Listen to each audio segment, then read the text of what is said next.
Hi friends, ఈరోజు నేను దొండకాయ ఫ్రై చేస్తున్నాను ఫ్రెండ్స్. కళాయిలో నూనె పోసుకొని తాలింపులు అన్నీ కలిపేసి ఒకసారి వేసేసాను ఫ్రెండ్స్. తర్వాత ఉల్లిపాయలు పచ్చిమిరపకాయలు వేసుకున్నాను. అవి ఎక్కువ వేగాల్సిన పని లేదు ఫ్రెండ్స్, ఎందుకంటే దొండకాయ ముక్కలు కూడా వేగాలి కదా. అవి కూడా వేసుకొని కొంచెం సాల్ట్ జల్లి మూత పెట్టేసి 1 నిమిషం ఉంచుకున్నామంటే ఇలాగా మొత్తం ఒళ్ళిపోయి తొందరగా మగ్గుతాయి ఫ్రెండ్స్. ఎందుకంటే దొండకాయ కొంచెం లేట్ అయిద్ది. అది మనం సన్నగా కోసుకోవాలి. సన్నగా కోసుకొని ఇలాగ సాల్ట్ జల్లేసి సిమ్లో పెట్టి మగ్గించుకుంటే అయిపోతుంది. ఎంతో రుచికరమైన చాలా బలం ఫ్రెండ్స్. ఇది పత్యం కూర అంటారు. ఇది తోటకూర ఒకటి, దొండకాయ, బెండకాయ ఇవన్నీ పెద్దలు చెప్పినట్టుగా ఈ మనం తినే ఆహారం కంటే ఇవే చాలా బలమైనవి, కానీ మనకు నచ్చవు.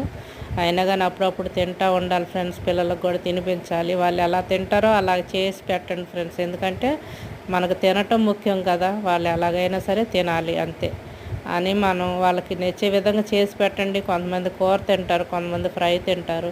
మా ఇంట్లో ఫ్రై అయితే తింటారు, కూర అయితే తినరు ఫ్రెండ్స్. అందుకనే పప్పులో వేసి వండుతాను.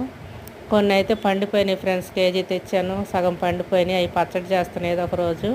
ఇంతే ఫ్రెండ్స్, సింపుల్గా అయిపోతాయి, టేస్ట్గా ఉంటుంది. చేసుకోండి, తినండి, తినిపించండి.